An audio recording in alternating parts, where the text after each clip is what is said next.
The first thing that I would like to ask is, um,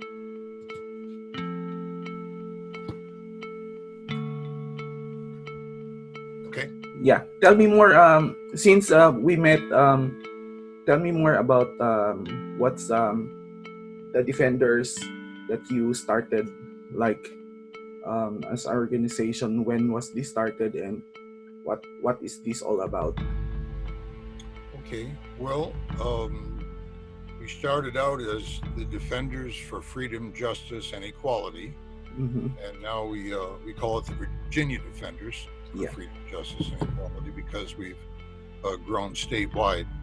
And we began in the year 2002, 18 years ago, Mm-hmm. um, as a group, a small group of folks who were concerned about conditions in the city jail and the state prison system.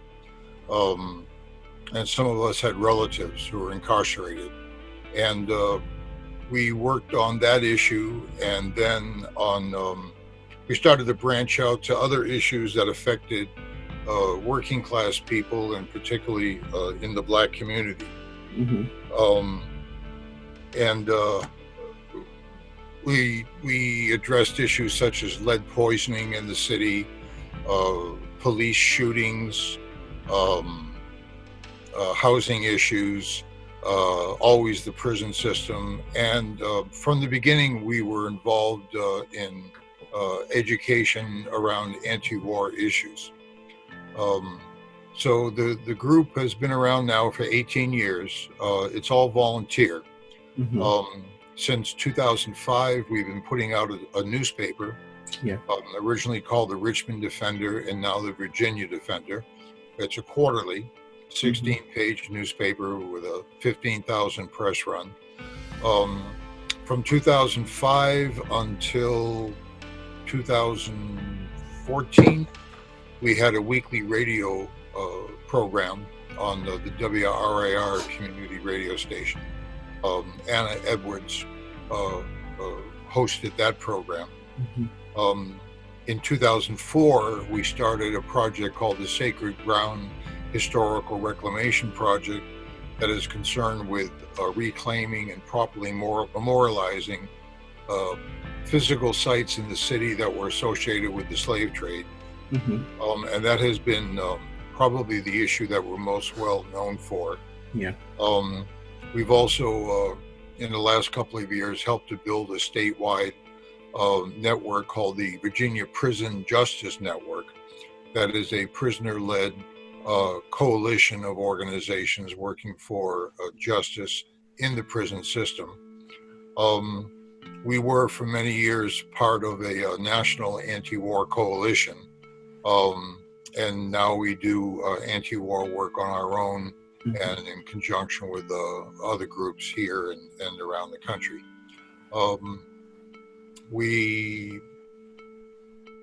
I've been involved in a couple of very interesting things. The Shockoe Bottom issue, as I said, that deals with the area of Richmond that was at one time the epicenter of the U.S. domestic slave trade. Yeah. And was virtually forgotten about until a little over 20 years ago. And we've been part of the movement to reclaim and properly memorialize that site.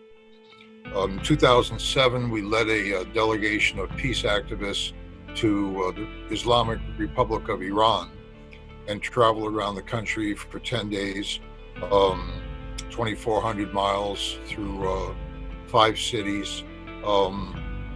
I'm sorry, 1,250 miles. I want to overstate it there. And wound up writing a book called In Defense of Iran, Notes from a U.S. Peace Delegation's Journey to the Islamic Republic.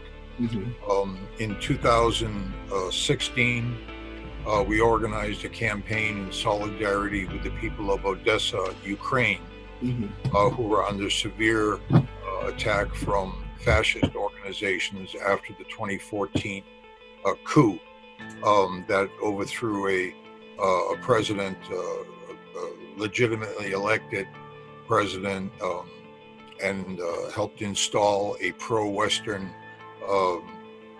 president who has led Ukraine in a a direction of pro-NATO and anti-Russia, and that's a whole story in and of itself. So today we're involved deeply in several issues dealing with prisoners and the COVID-19 epidemic, as well as putting out our newspaper and supporting through that newspaper struggles in the immigrant community, the LGBTQ community, the anti-war movement, and so on. Yeah. So yeah, I read on the article that was posted, like that the burial grounds had been given like 3.5 million allocated money to develop that place, but then on the other end, there's a catch over there that says that it has to be uh, um, passed by the city council. So the mayor said openly that he will have that money, but then it has to pass through the city council. So would there be what's the possibility of getting through that project? Will that be pushed through, or so? How would that go? Well, this has been, for us more than almost a 20-year struggle. There is a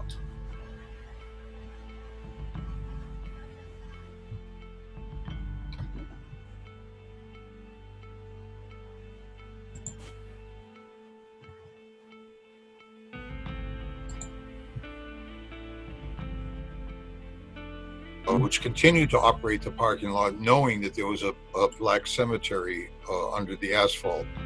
And we were part of a struggle that involved a number of other organizations and many individuals that was succeeded in forcing the university to give up the property. And today it's a grassy area of 3.1 acres. That was the first stage of the struggle to reclaim Shockoe Bottom.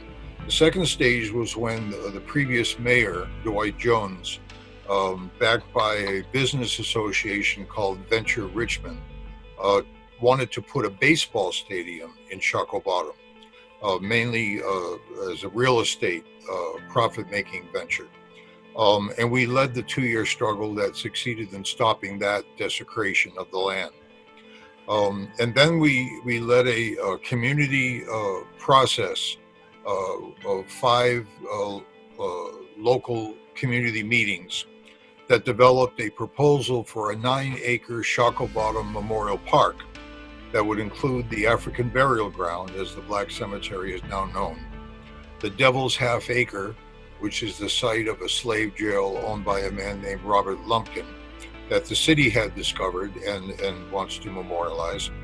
And finally, 2 more acres that would be within what the previous mayor and Venture Richmond wanted for the baseball stadium. So including those 2 acres would prevent any more attempt to build another profit-making venture in the area that would, be inappropriate for such sacred ground. There's a election for city mayor this November, and all of the leading candidates have endorsed the proposal for the memorial park, including the present mayor, LeVar Stoney. And then Mayor Stoney called a press conference to announce that he had $3.5 million set aside to start the development of the memorial park.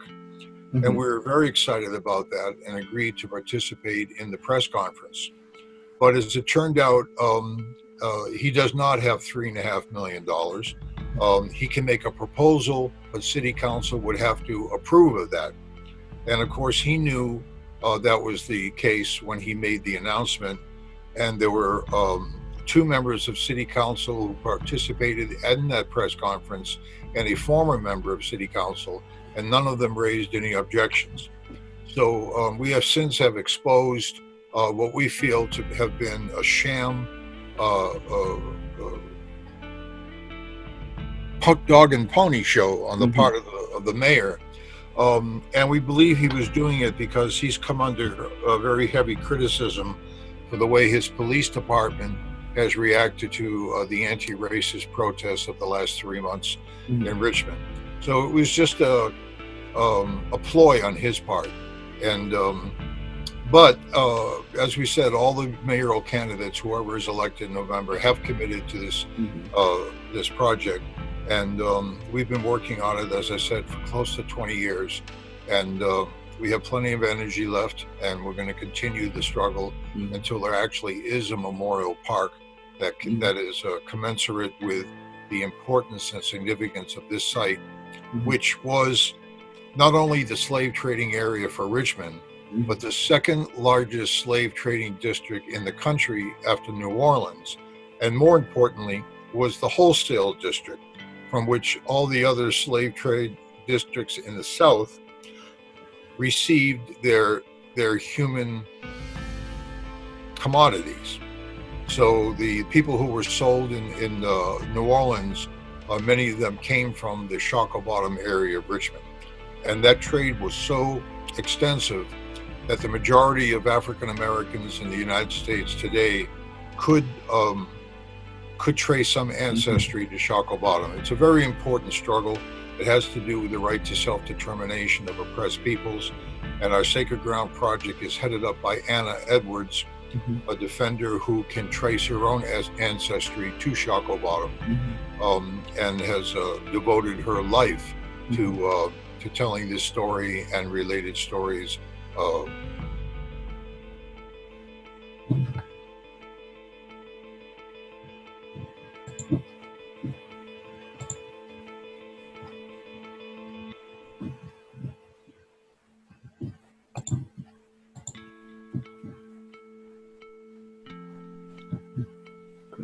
Yeah.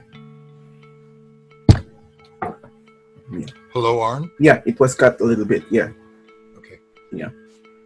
So my question is, you said that this burial grounds struggle has you can have like lots of people, their lineage or ancestry goes to this, this area.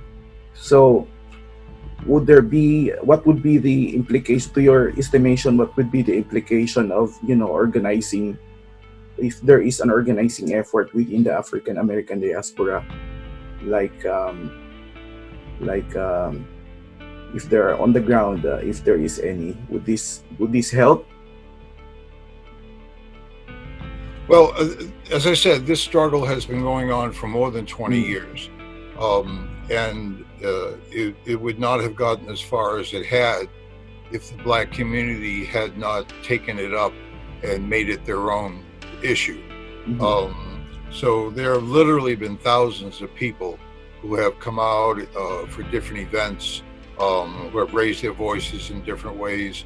When the African burial ground was finally recovered, there were a number of organizations that were started Mhm. that began to hold ceremonies and rituals at that site.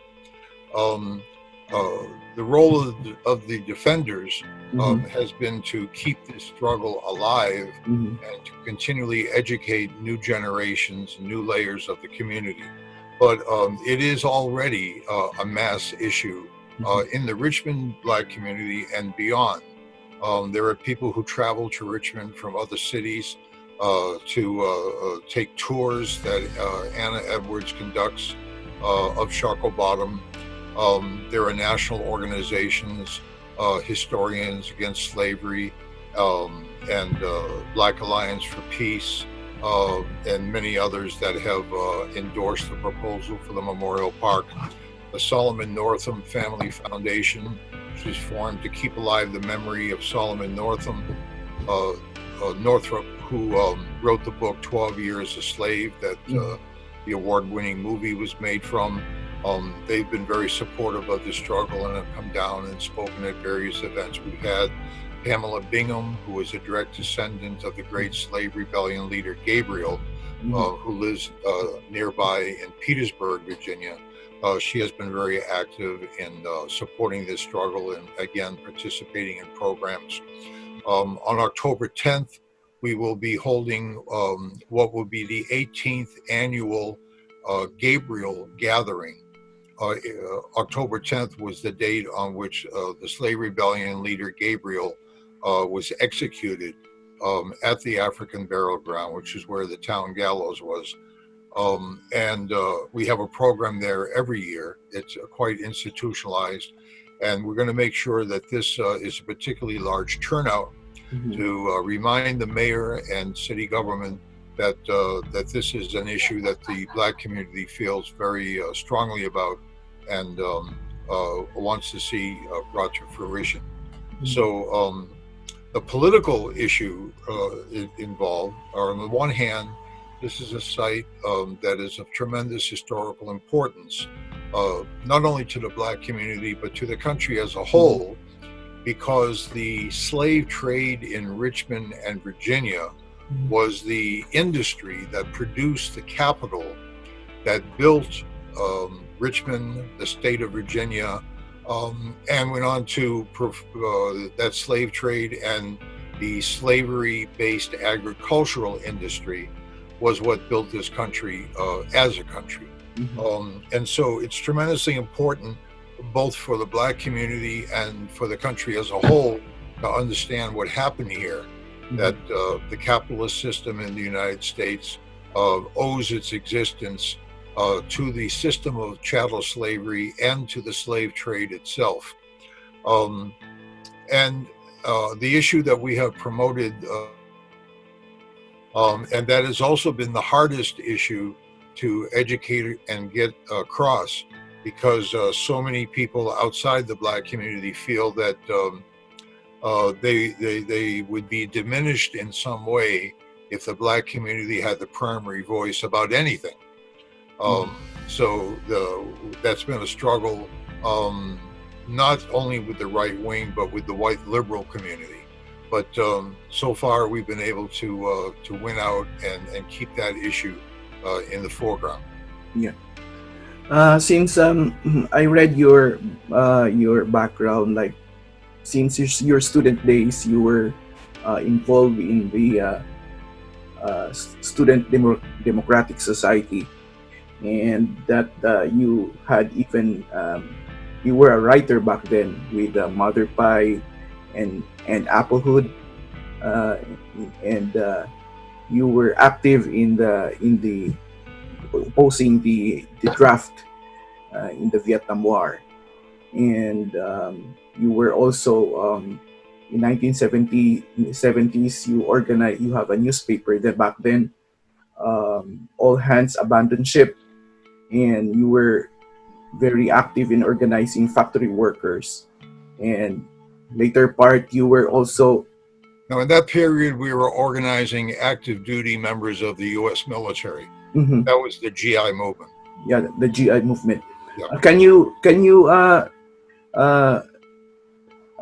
tell a story about for because we don't have, because we are the new generations, we don't have any background on what you did during, especially during the Vietnam War, and we I somewhere somewhere in online I read that you were active in organizing even in the Norfolk area in the military base.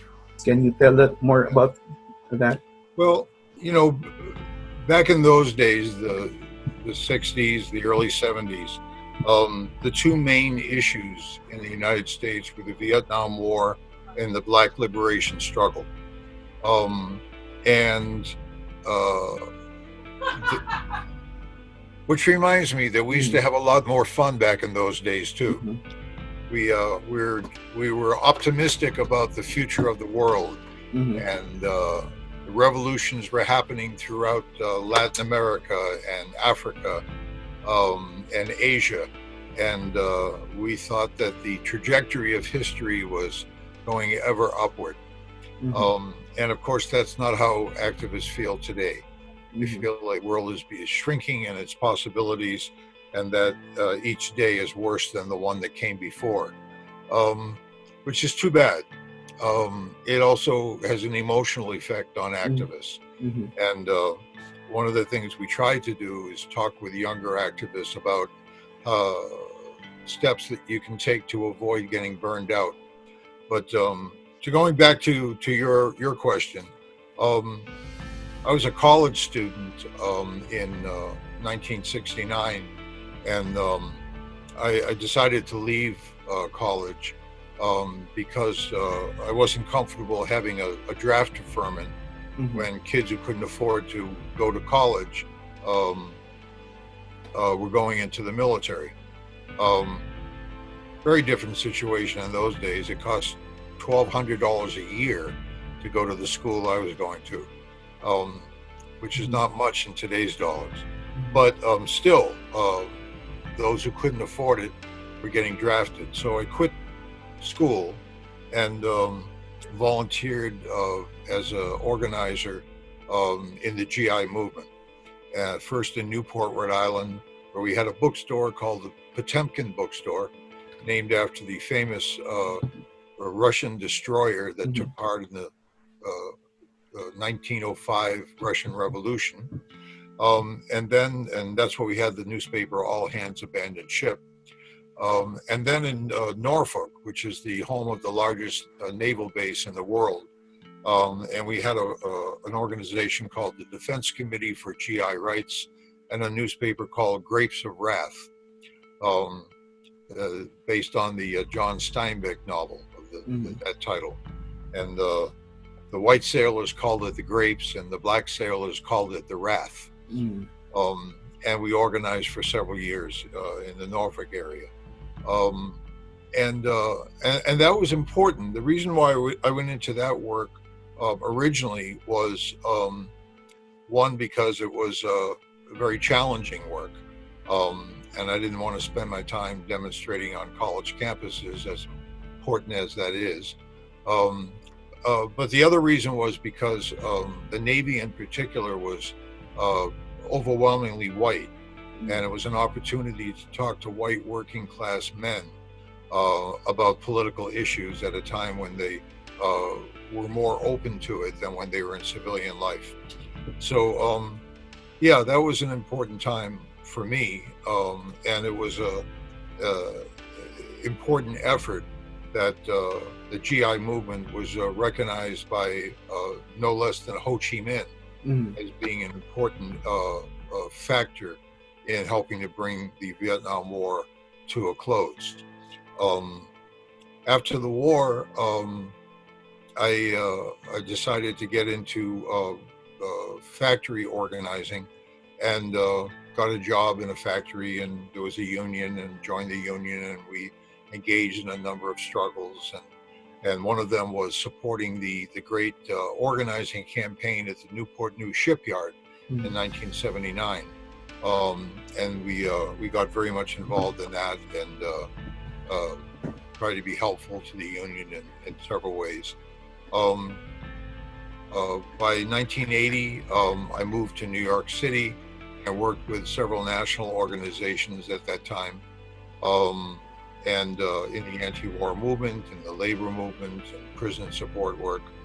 Um, and then in 1994, moved out to Milwaukee for personal reasons, but wound Mm-hmm. up organizing there on a number of different issues and fronts. And then in 2000, moved to Richmond, Mm-hmm. um, where I met the people that eventually formed the Defenders. Yeah. So that's kind of the history. But you forgot that you are a songwriter.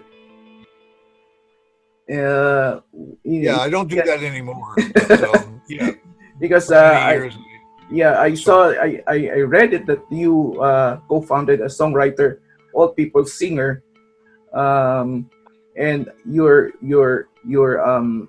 songs were I think were featured, and that's the reason why you visited Cuba in 1991 in a delegation. Is that right? Um, I you wrote a went. song for Palestine Oh. that the Popular Front for the Liberation of Palestine, which is now classified as a terrorist organization by the U.S. State Department. Mm-hmm. Um, in the 1981 invasion of Lebanon by the Israeli Defense Forces, the Popular Front played one of my songs on their radio station in Beirut to keep up the morale of the Palestinian fighters. Mm-hmm. And I'm more proud of that than anything uh, else that I think I've done. But yeah, we had the all people singers, and we wrote original songs about struggles, and we performed at lots of different movement activities. We used to team up with a group called the Shashaba Singers that was made up of members of the African National Congress mission to the United Nations. Mm-hmm. And every time they wanted to go back home for a conference or a meeting, they would hold a concert, and we would perform with them and help them raise money to go back. That was an exciting time. So that was, yeah, it's culture is a a sine qua non of any political movement. Yeah. And I think we're lacking that today in a way that previous epochs, whether it's the 1930s or the 60s, Yeah. or even going back to the 1800s. And there's some reasons for that, objective reasons. But I think part of it is the mood of today's movement, that things are not getting better, and they may not get better. And we may be fighting a losing battle. And I think that's very unfortunate and not justified. But you have to have a world view that can make sense of the things going on around you. And you have to have a pretty unlimited faith in the working class and oppressed community, and not view everything through the lens of your own life and your own situation. Little pet beef of mine these days. So you what you just sing or play? You also play the guitar? I don't do this anymore, but I used to play guitar. Yes. Oh, yeah. Okay, that's good to know. With regards to so my last question would be, how do you view how do you evaluate the situation with what's going on in the US and around the world? Would or what's your prognosis or your analysis of the movement around the world? Would there be possibility of growing the mass movement, or yeah? Well, the world is in crisis. It was in trouble last year with economies that were overheated, overblown, and economists, bourgeois economists, were constantly telling us that there was a possibility of a worldwide recession. The economic activity was being artificially kept alive, primarily through military spending. But then the coronavirus hit, which precipitated a worldwide recession.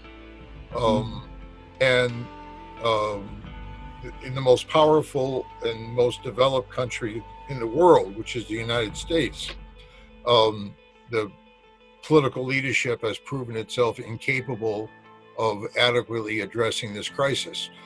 So while we may feel that the progressive political movement in the United States has many problems, the capitalist system itself is in much worse condition. And all of the elements are there that under other circumstances would lead to a more vigorous and united mass movement.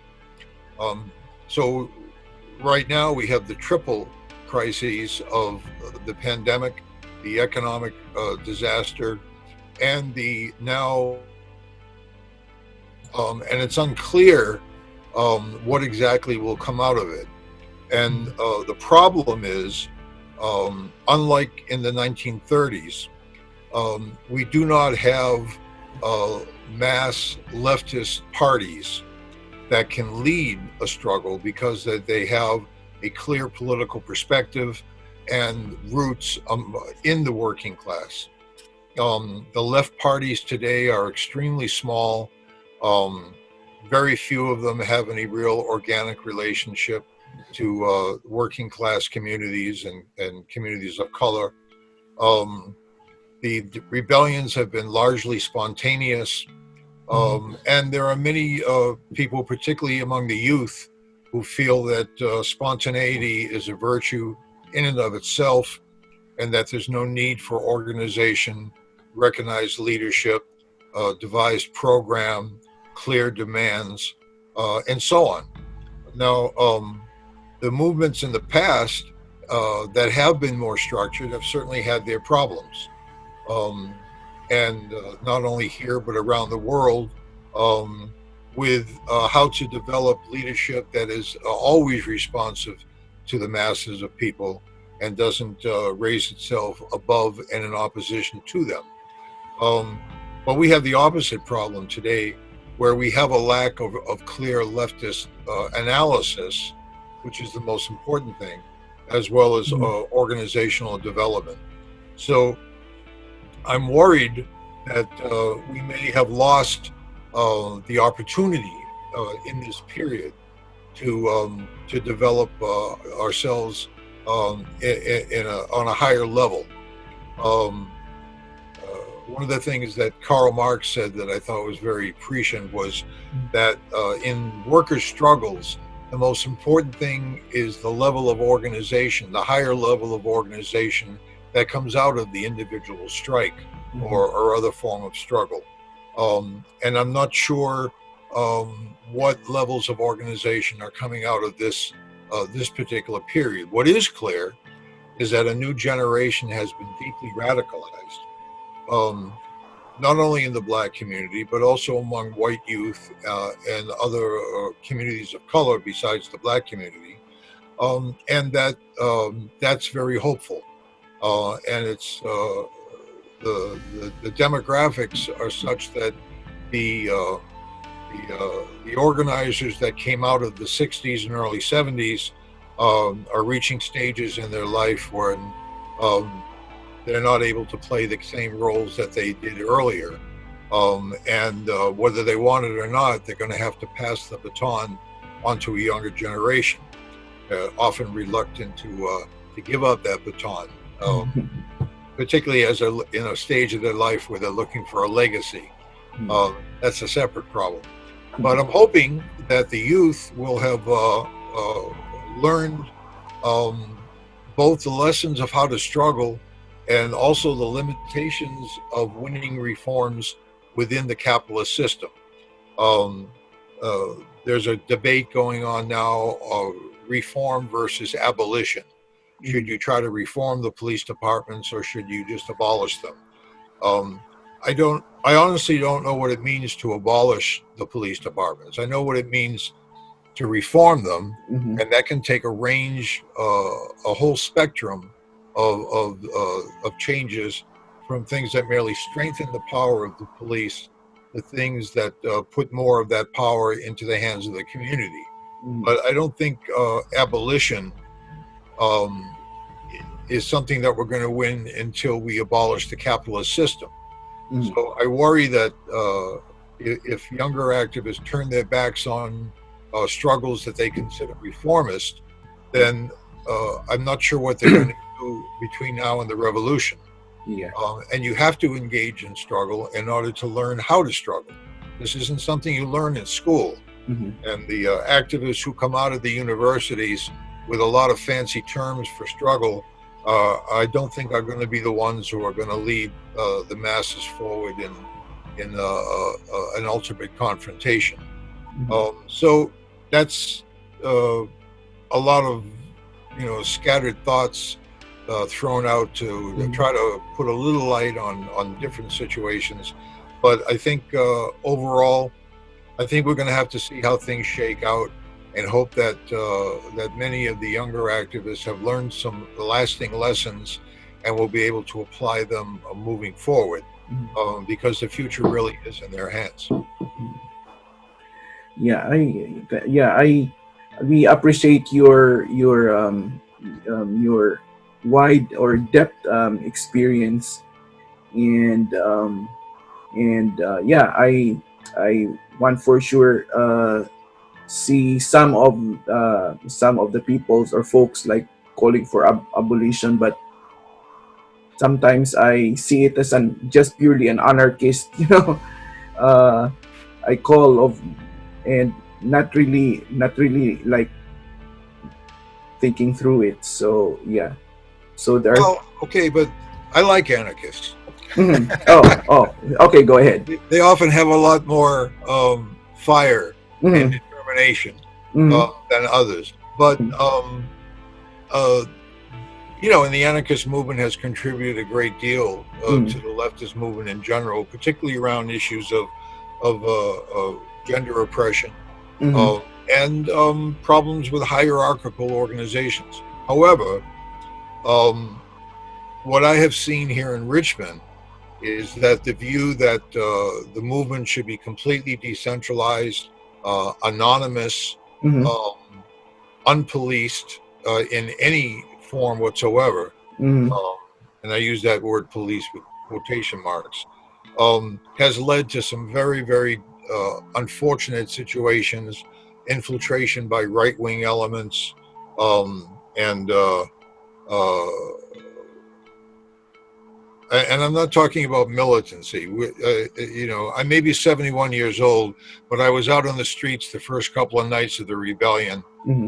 around the fires and the taggings and so on. I'm proud to have done that. And many times since then, and our organization has many younger people who Hmm. carried through, the last couple of months in the thick of the struggle. Um, but an action that might be useful and push the struggle forward at one stage may be counterproductive at another stage. Um, and there's also the question that a rebellion that began as a very multiracial, black-led rebellion, many of the actions today are almost entirely white.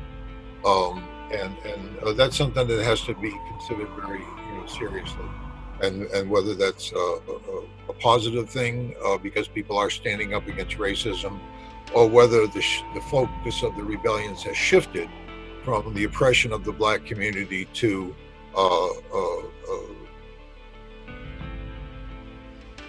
a view that simple confrontation with the police is a strategy in and of itself. So all of these things we're raising could Yeah. really, we could spend hours talking about each one Hmm. of them. This is just sort of a quick, Hmm. overview Hmm. of some of the things that have been happening. But I thank you very much for, Yeah. Arn, for the opportunity to come on your program. Yeah. Uh, I know you're just beginning with this venture, this project, and I wish you every luck. And Yeah. anything defenders can do to support you, all you have to do is ask. So, So yeah, thank you very much, Phil, for affording us the interview. So could I just mention how people can get in contact with us? yeah, yes, go ahead. We have a couple of websites and Facebook pages. Mm. The simplest thing to do is just go on Facebook for the Virginia Defender. That's our Mm. newspaper. Or you could go on to our new newspaper website, virginiadefender.org. Or you could Google Virginia Defenders for Freedom, Justice, and Equality. Any of those paths will get you to us. We'd love to hear what you think of our newspaper, of our organizing work, and we're always looking for allies in the struggle. Thank you very much, Phil. Nice talking to you. Same here, on. Thank you so much. Okay, thank you. Bye bye. Bye.